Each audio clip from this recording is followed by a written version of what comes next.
Tonight, an EWTN News Nightly special edition. We bring you comprehensive coverage of the 44th March for Life, including a historic first, as a sitting vice president addresses the rally. Life is winning again in America. And I'm Jason Calvi. At the front of the March for Life, we'll take you into the midst of the crowds to find out why they're marching. And for the first time, President Donald Trump welcomes a foreign leader to the White House, the top issues facing the U.S. and Britain, and the special relationship. Plus, as we remember the unborn, we pay tribute to the victims of the Holocaust on the day Auschwitz was liberated 72 years ago. On EWTN News Nightly for Friday, January 27th, 2017.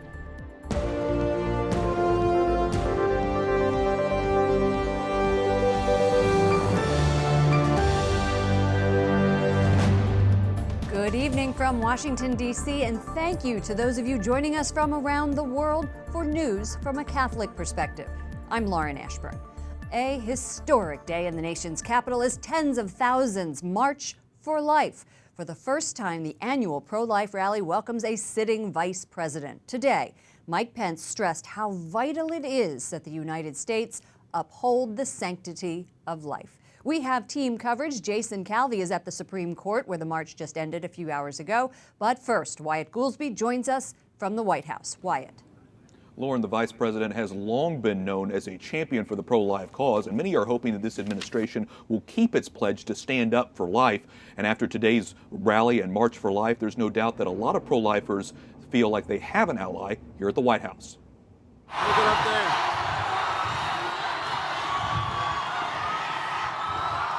Life is winning again in America. Vice President Mike Pence makes history today, attending the largest pro-life demonstration in the world. Before a sea of Americans flooding the National Mall, Pence made a pledge. This administration will work with the Congress to end taxpayer funding of abortion and abortion providers. And we will devote those resources to health care services for women across America. Another top priority for Pence, choosing a Supreme Court justice who will uphold God-given liberties. President Trump did not attend the march, but he encouraged participants on Twitter, saying, "The March for Life is so important. To all of you marching, you have my full support."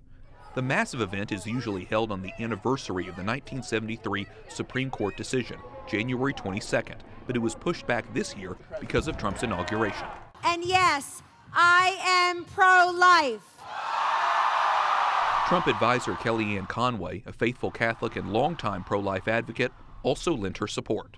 Your courage, your conviction, your resolve, and your faith are impressive and consequential. This is a new day, a new dawn for life. Conway went on to tell marchers that both Trump and Pence support them. During his speech, the vice president denounced Roe v. Wade, that case in 1973 that legalized abortion. He said at that time the Supreme Court turned away from timeless ideals. Lauren? Wyatt, the president says he will support pro-life legislation. Give us some examples of what he could support. Well, Lauren, in addition to a bill to defund Planned Parenthood, GOP lawmakers are pushing for a 20-week abortion ban. The president has said that if either of those bills come to his desk, he will sign them. You may also remember earlier this week, Trump did sign an executive order that bans American aid to foreign groups that either provide or even promote abortion. Lauren? Wyatt Goolsbee at the White House. Thank you, Wyatt. From the rally, crowds flooded the streets of our nation's capital, marching from the Washington Monument to the Supreme Court. Jason Calvi was in the middle of it all and joins us with a snapshot of the 2017 March for Life. Jason. Lauren, you're right. The marchers' last stop was right here at the steps of the Supreme Court. They've got a barricade up so that nobody can cross the line. But it was right here many years ago that Roe v. Wade decision came down, legalizing abortion across the country. And while there's been years of tears, today there's still a lot of hope. They come from all over the country, but their message is the same. I think life should be respected at every stage. These teens traveled from the inner city of Chicago.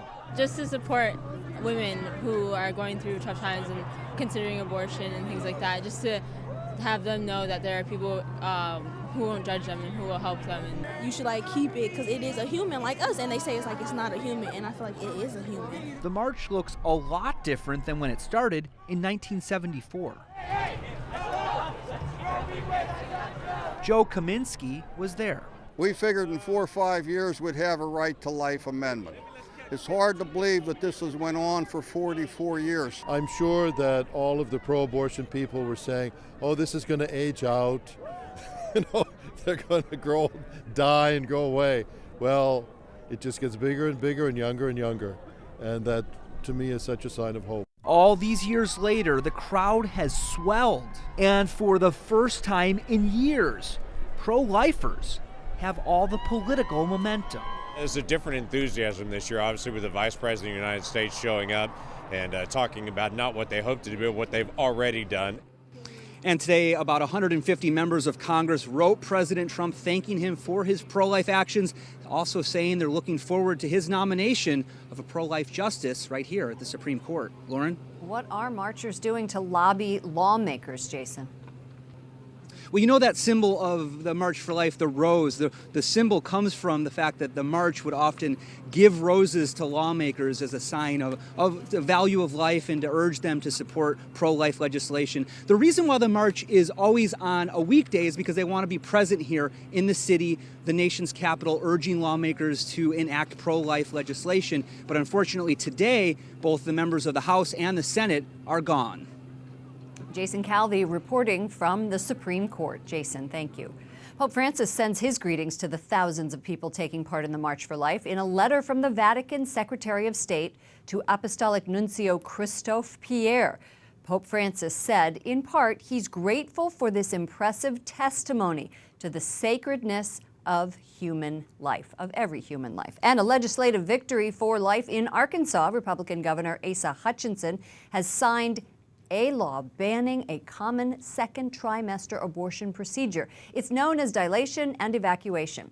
The ban is expected to be challenged in court. Mississippi and West Virginia have similar laws in effect. Joining us now, Eric Metaxas, a New York Times best-selling author and the host of The Eric Metaxas Show, a nationally syndicated radio program. Welcome to EWTN News Nightly. Thanks for having me. You were quite a firecracker today on stage. You think so? I do. Tell me what that was like, talking to all of those pro-life people. It was exhilarating. First of all, the people are estimating that there were something like 800,000 people there. People who've been coming back year after year after year have said that the numbers seem to be growing. This year, maybe because Vice President Pence was there. Maybe. It was huge, and most of them are very young. Right. So I think the sense of hope was palpable. Let's listen to something that you said that really caught my attention today at the speech. And in the words of Reagan, to paraphrase the great pro-life president, let me say to the Chief Justice of the Supreme Court, Justice Roberts, tear down this law. I watched that and I was smiling as you said it. When did that come to you?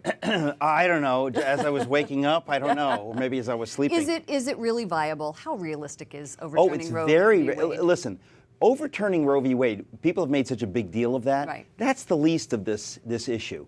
It shouldn't be difficult to overturn it. It's a horrible law. It's rickety. All you need to do is blow on it, and it's a horrible law, in terms of finding something that isn't there.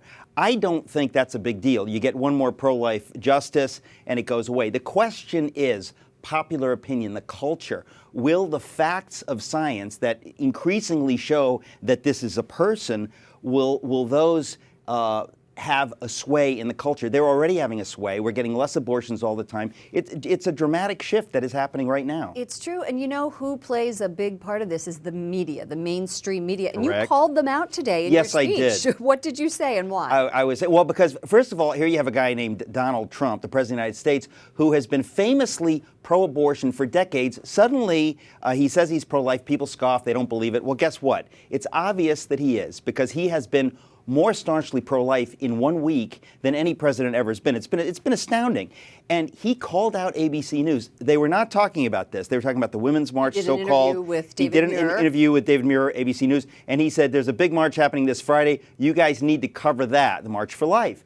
ABC News, the New York Times, all the mainstream media outlets fail to cover this, just as they fail to tell the truth about the reality of abortion day in and day out. They are carrying Planned Parenthood's water. They are biased. They show their bias every day by not reporting on these kinds of things. And so I thought I should say, ABC News, are you going to cover this? Very quickly before we go, you were at the White House reception last night hosted by Vice President Mike Pence. Right. What was that like? Being in a White House with a pro-life event. It was swell.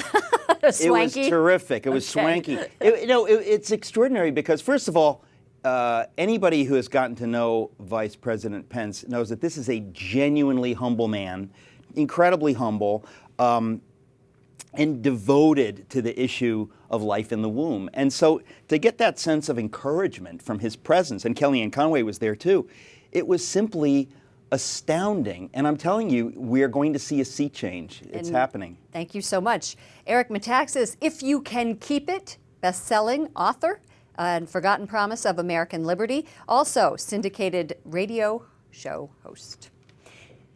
New tonight, President Trump signs an executive action for new vetting measures to keep radical Islamic terrorists out of the United States. And President Trump also welcomes his first foreign leader to the White House. British Prime Minister Theresa May says the two reaffirmed their commitment to NATO, the military alliance that Trump criticized during the presidential campaign. Today, we've reaffirmed our unshakable commitment to this alliance. Mr. President, I think you confirmed that you're 100% behind NATO. Trump also pledged America's lasting support to America's special relationship with Britain, calling it one of the great bonds. The White House says President Donald Trump and Mexican President Enrique Peña Nieto have agreed to work out their differences on a border wall. They spent nearly an hour today talking on the phone. Trump says he wants to build a new, fair relationship between the U.S. and Mexico. We are going to renegotiate our trade deals, and we're going to renegotiate other aspects of our relationship with Mexico. And in the end, I think it'll be good for both countries. The two leaders were supposed to meet in Washington next week, but the Mexican president announced Thursday that he would not attend, bending to domestic pressure to stand up to Trump. But Trump claimed that calling off the meeting was a mutual decision. President Trump and Russian President Vladimir Putin are scheduled to speak by phone tomorrow. The Kremlin says the two haven't talked since Putin congratulated Trump when he won the election. Senator John McCain is warning Trump not to lift sanctions against Russia. Other stories our EWTN News Nightly team is covering in today's world. Al-Shabaab militants claim responsibility for attacking a Kenyan military base inside Somalia. Early reports say more than 50 people were killed. It happened on a Kenyan military base in the East African nation. Attackers first used a massive suicide car bomb to penetrate the camp, which was part of the African Union peacekeeping mission there. That allowed dozens of extremists with machine guns to overrun the base, torch tents, and other ammunition depots. Dozens of Auschwitz survivors visit the German death camp today, exactly 72 years after it was liberated. They paid tribute to the genocide victims by wearing striped scarves like the prisoners once wore. Survivors laid candles and prayed at a memorial. January 27th is the anniversary of the day that the Soviet army liberated the camp in German-occupied Poland in 1945. It is recognized as International Holocaust Remembrance Day. Events are being held in Israel and across Europe, including at the Vatican. Mary Shovlin has more from Rome. Lauren, the 5-member delegation of the European Jewish Congress represent over 2 million Jews that live here in Europe. According to Vatican Radio's Italian section, the Holy Father began today's meeting by recalling the fundamental importance of this day for the Jewish community and for Christians as well. He said it is very important to recall and to have memory of what happened during the Holocaust so that something like this never happens again. The president of the European Jewish Congress stressed the importance of the values that Christians and Jews shared. He said a lot of work has been done in this area, and he hopes work would continue to reinforce those values, and he highlighted the importance of education. The Holy Father recalled some episodes from his youth, recalling how their Jewish friends would often be over at their house to visit with the family. At the end of the meeting, there was the exchange of gifts, the Jewish delegation giving Pope Francis a framed blessing to hang in his residence here in Santa Marta, the Holy Father, for his part, asking for their prayers for his ministry. Lauren, back to you. Thank you, Mary Shovlin, our Vatican correspondent. Pope Francis calls on Catholics and the Orthodox to work together for peace. The Holy Father spoke today to members of a commission for dialogue between the Catholic Church and the Oriental Orthodox churches. They're visiting the Vatican this week. Vatican Radio says the Holy Father is asking both churches to draw near to those who suffer. Francis says his heart goes out to those who have been cruelly abducted, taken hostage, or enslaved. Coming up, Pundit Panel. We analyze this year's March for Life. And the late doctor who served 4 popes, including St. John Paul II, the day he was shot.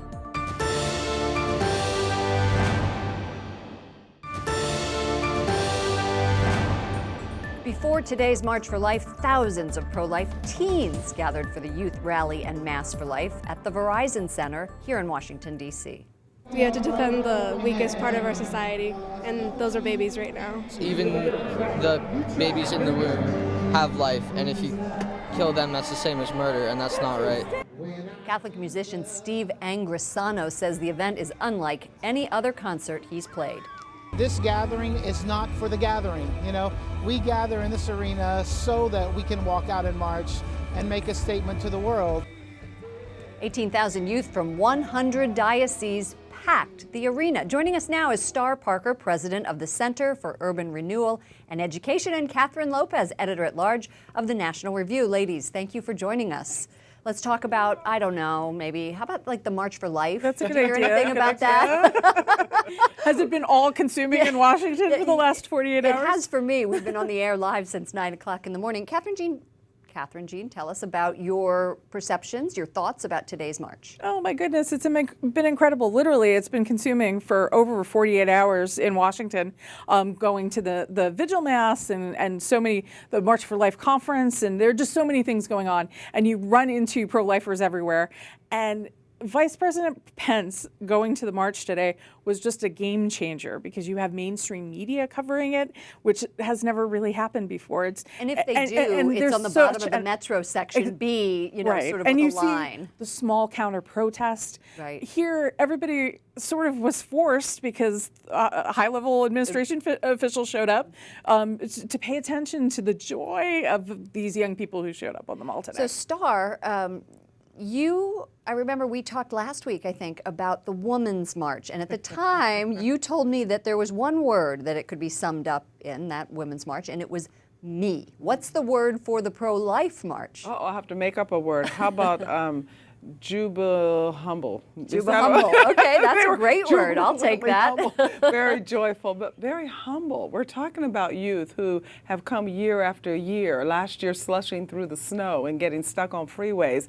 But something changed when we have this new opportunity with the new president to focus on life and get an appointment to the Supreme Court. It's getting closer. We've been very hopeful up until this moment, and what we saw today was a lot of joyful. Someone in the newsroom earlier this week, I think it was Jason Calvi, said it's pro-life Christmas around here for everybody. We didn't get the snow, so that was it. That's right. You have been going to the march, Catherine, for over 2 decades. Did this year feel different? Yeah, no, it absolutely did. It was a big march the first year President Obama was elected, and I felt like people needed to be reinforced in hope. You know, obviously it was going to be hard, 4 years, maybe 8 years, but they still had hope, and there were still things they could do, and they could still pray, and there's some. This year, you had. I so agree about the humility. It's still a somber anniversary. Roe v. Wade is still the law of the land. we have a better shot at the Supreme Court here now, obviously because of who will be appointing Supreme Court justices. So yeah, there's a lot of hope, but there's also a lot of reality about the fact that there's a lot of work to do on many because fronts. people saw mercy. That's what I think some of that joy was, that, Lord, you've heard our prayers. We've been praying for 44 years. We've been quiet. You mentioned the march last week. They left all their filth. We're quiet. We move slowly, and I think people were just sensing that, wow, Lord, you heard us. You didn't snow on us either. That's right, and like a blizzard like last year. I'm sorry, Catherine Jean, we're going to have to leave it there. Star Parker Center for Urban Renewal and Education. Catherine Jean Lopez of National Review. Thank you, ladies, for coming in and joining us on this March for Life Day. President Trump has not named his ambassador to the Vatican, but Callista Gingrich is reportedly being considered. Former House Speaker Newt Gingrich, a Catholic convert, says he would be very excited if his wife is offered the position. Callista Gingrich sings in the choir at the Basilica of the National Shrine of the Immaculate Conception in Washington, D.C., where they both attend Mass. And Newt Gingrich tells CNN he would not move to Italy full-time if she is offered the job.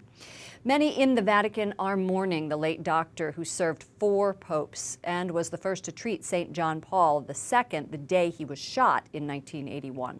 Renato Buzzonetti was the personal physician of JP2 and Benedict XVI. Our partners at the Catholic News Agency say he also served John Paul I during his short pontificate and was the doctor who was at Paul VI's side when he died in August 1978. Buzzonetti died Saturday at the age of 92. Coming up, Congressman Jeff Fortenberry joins us on set with a group of high school students from Nebraska. They were here for the March for Life.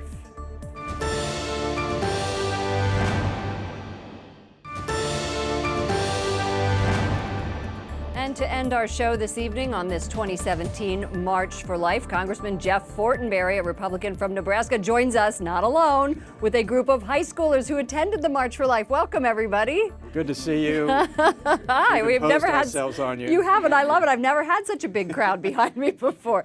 Tell me what you guys did today. Well, of course, I wanted to greet the Nebraska young people who have come all this way to be a part of the March for Life. These kids are representative of about 300 Nebraska young people who came from my particular diocese, Lincoln, Nebraska, and they're from Lincoln and Hastings and all over points the in place. between. So they're the pro-life generation. Of course they are. They're the next generation. And we had fun. I was able to take them to the floor of the House of Representatives, do a little mock debate with them, but also talk about the You lost, right? It was, yeah. You've got 9 girls here. You had no choice. You had no chance. It's a tough crowd. Right. Right. But this is the new generation. And ladies, did you all have a good time? Yeah. You did. It was wonderful. Yeah, I had somebody on the show earlier today. We've been on the show since 9 o'clock, on the air since 9 o'clock this morning.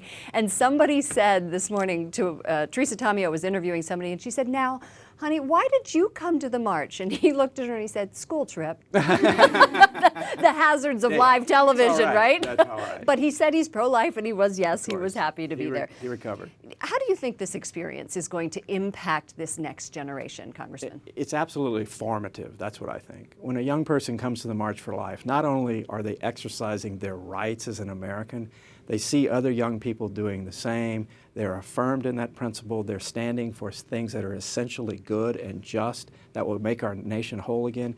I think a young person who comes to the March for Life, that is an experience that stays with them for life. So that's why I encourage as many young people as I can to come. We're so happy that these young people came. This is my daughter, by the way, Elizabeth. Hi, Elizabeth. So lovely to meet you. You're going to follow in your father's footsteps? Oh, good. Yeah? Oh, Okay, that's good to hear, that's Dad. first. Okay. Yeah. I don't know. It was on TV. It might not be for real, Dad. You're going to have to check back in, 5 years maybe, and see where she is. Thank you so much, all of you, for joining us. And Congressman, thank you for bringing these beautiful young women and their leader to us. Well, I knew you didn't want to just talk to me. It's better to talk to them. Because, yeah, there is a beauty factor going on here.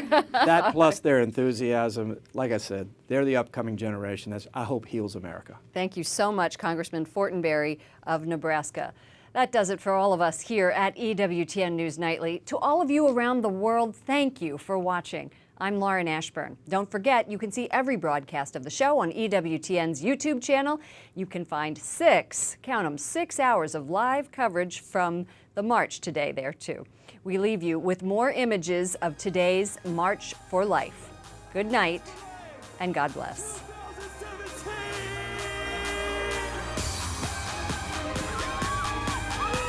You are the generation. Are you ready? 1, 2, 3, go! Thank you for your stand for life. Amen.